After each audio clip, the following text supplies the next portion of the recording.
Hi, Vogue. I'm Ariana Grande, and this is my life in looks. Well, some of my life. So far. So far in looks of my life. Let's begin. Here we are. Okay, this was my first red carpet ever. It was for fantastic Mr.FOX, I believe. I do remember leaving and being like, why did I go to this? It was a beautiful movie. I had a great time, but why am I here? And why do people go to things that they're not in? And kind of discovering what red carpet culture and promo and all of that was. I had just started working as an actress. I was on Nickelodeon, hence my red hair, which I signed over to Nickelodeon as a part of getting the role. They had to change me so that there weren't too many brunettes on the show. But the dress I love, it's so cute. And I felt really excited about my big bow cuff. It was an interesting time, I guess, when it comes to my personal style, because I didn't necessarily love the red hair, but I loved the character I was playing. So I had to figure out where Kat and I could meet in the middle. And I guess it's here. I guess it's this. Oh my god. Okay, this I love so much. I actually really love this episode. This is me as Kat Valentine. This, I think, was the episode Terror on Cupcake Street. I loved the episodes where we were all together, where the whole ensemble was stuck in some situation together. That was when we had the hardest laughs and the best times. And yeah, I loved this candy onesie. These are my bushy eyebrows. Look, I was figuring out here. This was like right in between when they were archy and then I started to straighten them right around this era, actually, because I like them that way. I know you don't, but I love them. I'm so sorry. I hope that's okay. This is my first album cover. This was yours truly, shot by Jones Crow. I really loved this sort of dramatic George Harrell vintage lighting, black and white. I've always been a vintage girly, and I've always loved fashion and art from the 50s and 60s. That's kind of my sweet spot. I used to always close my eyes in pictures. Now I sometimes close my eyes in pictures, but I used to always do it, I think, because I was so anxious about being perceived or seen or judged. I wished at that time that I could have just been a floating voice and nothing and never visible ever. Each album cover really has to be informed by the music and also by where I am at in life. For this one, it was my introduction to the world, so I wanted it to kind of just be very simple. There were a few other options for this album cover. This was my favorite always, but I remember the label liked a couple of different ones, and this ended up being the fan favorite, I believe, as well. And this was kind of my first moment with the label. I love you guys. Where I was like, told you so.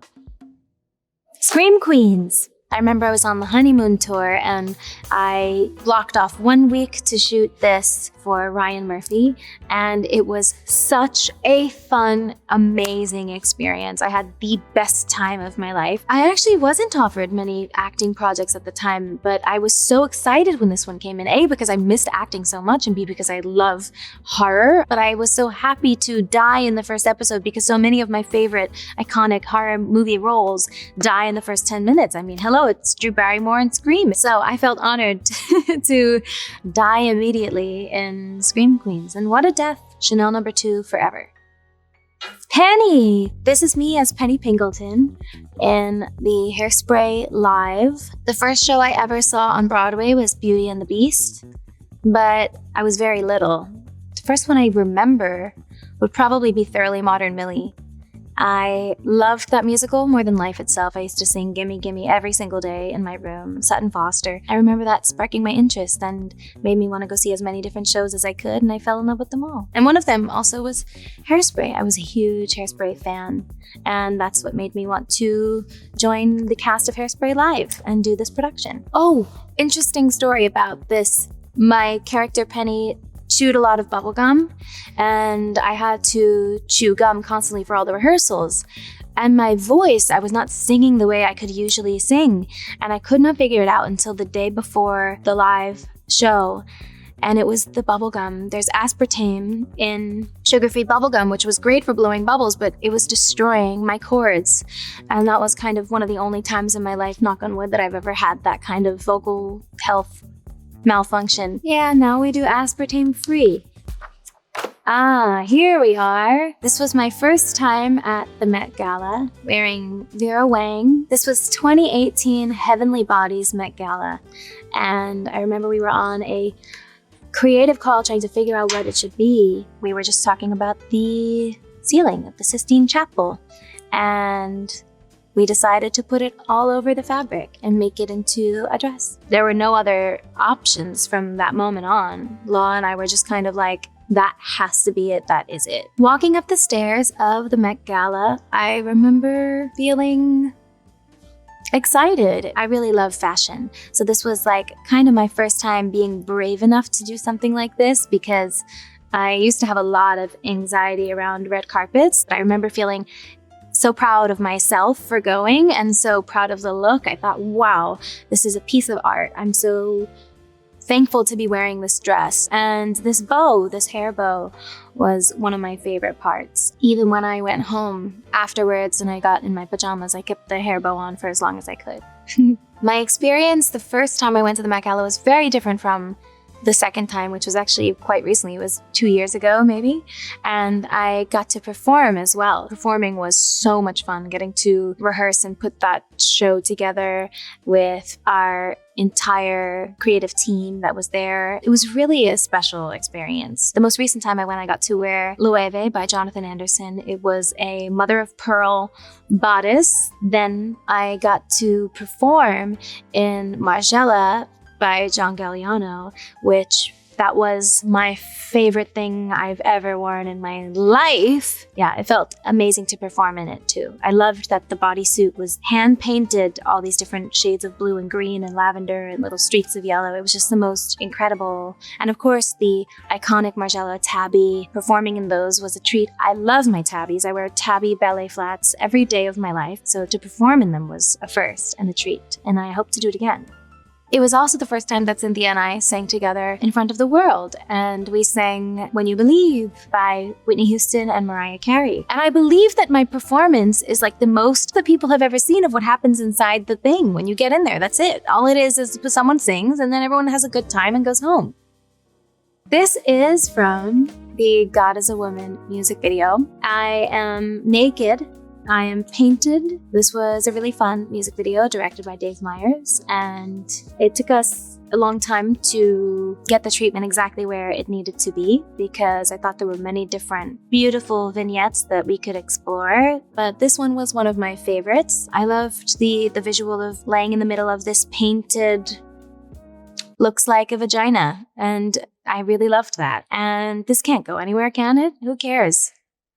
Fuck it. And it was a beautiful way of celebrating femininity. And the shape of what we've been discussing kind of just happened naturally on set. It was kind of meant to be. As they were adding the paint around me, it just looked so vaginal, and I loved it. It was fabulous. I said, don't shy away from it. Keep it coming. Moving on. Okay, wow. 2018, I am leaving my old apartment in New York. This was a very strange time in my life. I was processing a lot, and I've always wanted to hide away in something really cozy, but I remember that the boots still made me feel cunt. I genuinely, at the time, did not have the mental energy to consider clothing. So the easiest thing for me was to throw on a sweatshirt and a cunty boot, and that was how it happened. I'm sorry to say it. This is just the honest truth.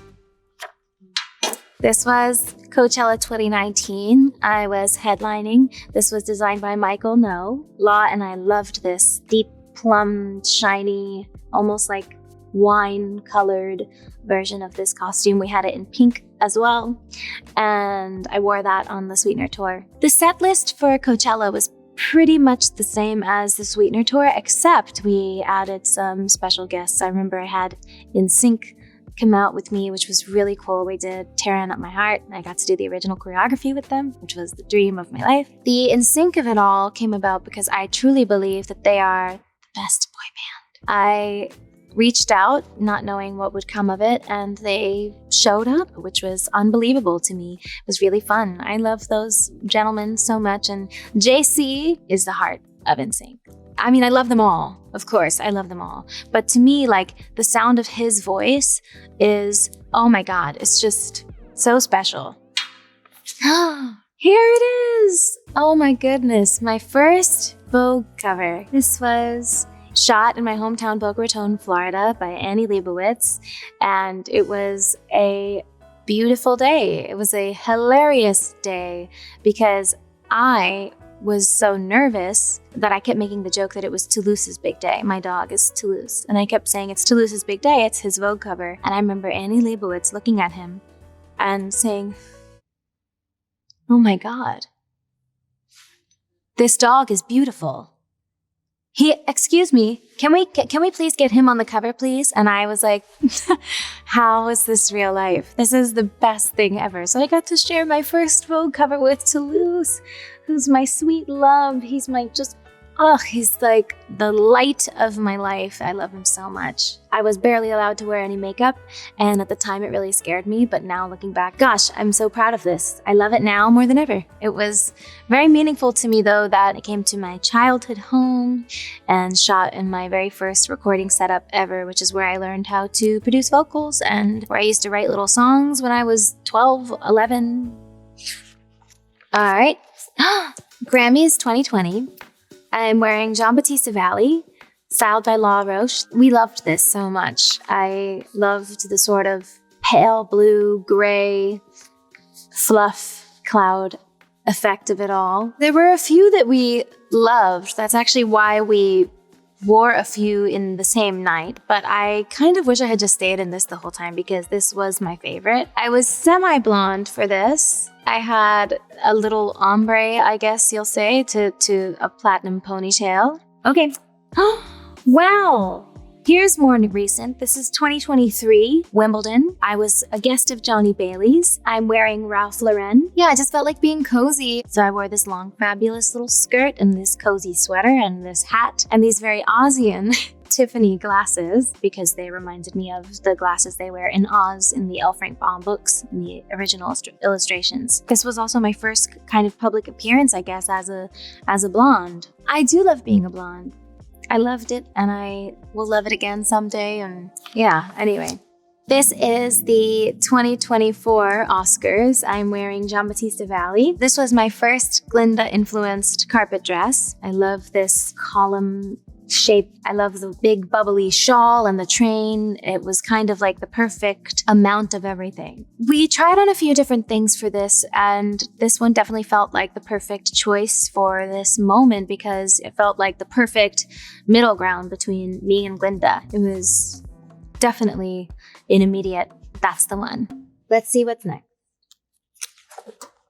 Oh, this is season 49 of SNL.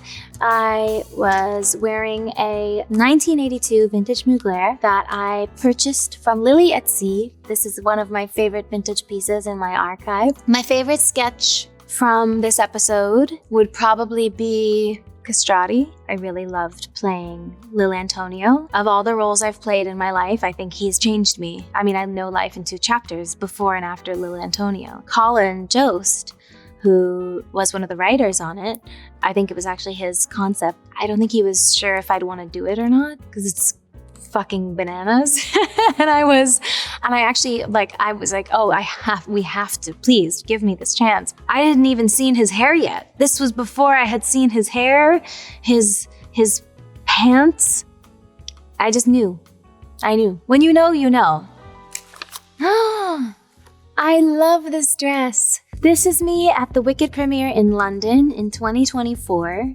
This is custom Ralph Lauren. I didn't get to wear yellow in the movie, and so I wanted to pay homage to that look from the stage show that she wears in One Short Day. That's actually her Defying Gravity dress as well. So I wanted to pay homage to that look, and this was our way of doing this. The funny thing is, for the Wicked press tours, Cynthia and I never spoke about our looks or coordinated them at all. well. Sometimes we would show up in similar shoes or silhouettes that really worked well together, and it was just completely spontaneous. People have a bunch of theories about how that all happened, and it's just really cosmic. They're like, they don't know, but it's in their contracts. I'm like, you know that and we don't know that? I signed it, I read it. I promise. Yay, okay. This is what we called Bubble One. This is designed by the incredible Oscar award-winning Paul Tazwell. This dress was my home for half of the Wicked shooting experience. I think it was 17 layers, this dress. So it would start with my little bloomers, and then my corset would go on top, and this gorgeous skirt would go first. So each layer of the skirt would be snapped on in a specific order. So there would be like little post-it notes, like 1, because that was the first layer that they would snap on, 2, and they would snap on the other layer, 3, 4, 5, 6, 7, 8, 9. I held my pee a lot. And yeah, I just kind of told myself that I didn't have to, and then I didn't have to. This was my first time going to the Golden Globes, and it was my first time nominated as well. And I was wearing 1966 Givenchy. I bought this dress from Lily at Sea, and I was so proud. It was one of my first big vintage, investment purchases, I guess. I don't know, but I love everything about this dress. I love the butter yellow. I love the beading here.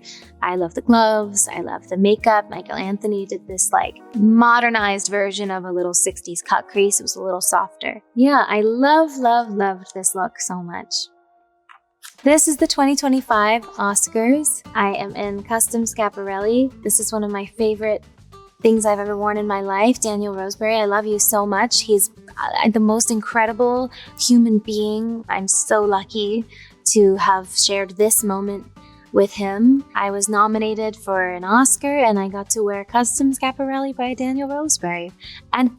And sing. I got to open the show as well with Cynthia, singing in another custom Schiaparelli look by Daniel Roseberry with the ruby slipper coming out of my back, which was one of the greatest, gayest moments of my life. This is always gonna be in my top 3 dresses I'll ever wear in my life. Right now, it's at number 1, I think.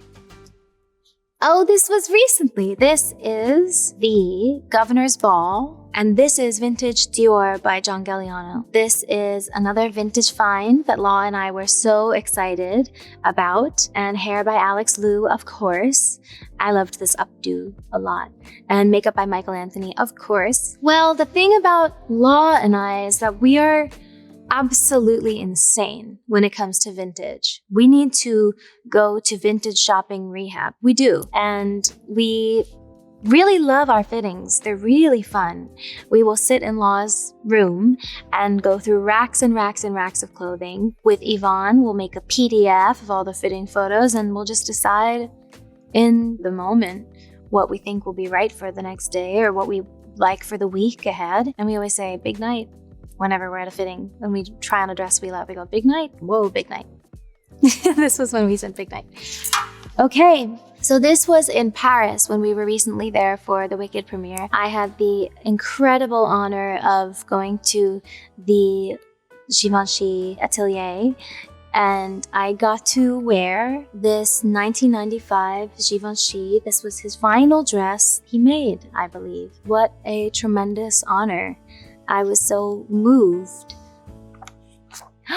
This is the Bubble 2 dress. This is Glinda's Bubble 2 dress. There are many different variations of it in the movie. Sometimes it has these little fins. Sometimes it does not. When I'm getting on my horse, I take them off to go sing with Elphaba. Yeah, she loves this dress a lot. It's a big part of her persona. You'll notice she's in it in every scene in the second movie, the entire movie. And I think it's because she was playing a part. She becomes this character. When you spend 2 years almost, playing a character between the audition process and the rehearsals leading up to it and the filming, which was 150 something days and 3 months of rehearsal and so on and so forth, you take pieces with you of them, of course. Some of the things that aesthetically I really enjoyed was having lighter eyebrows.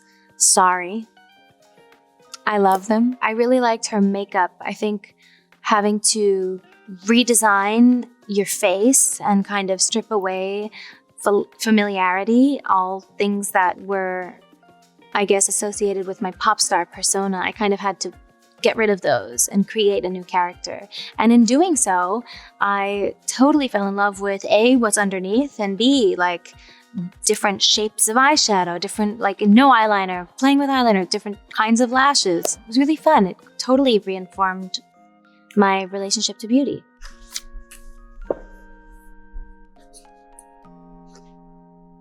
Vogue, thank you for having me. I love you. Ariana. All right. That was my life and looks. Thank you so much for joining me, and I'll see you next time.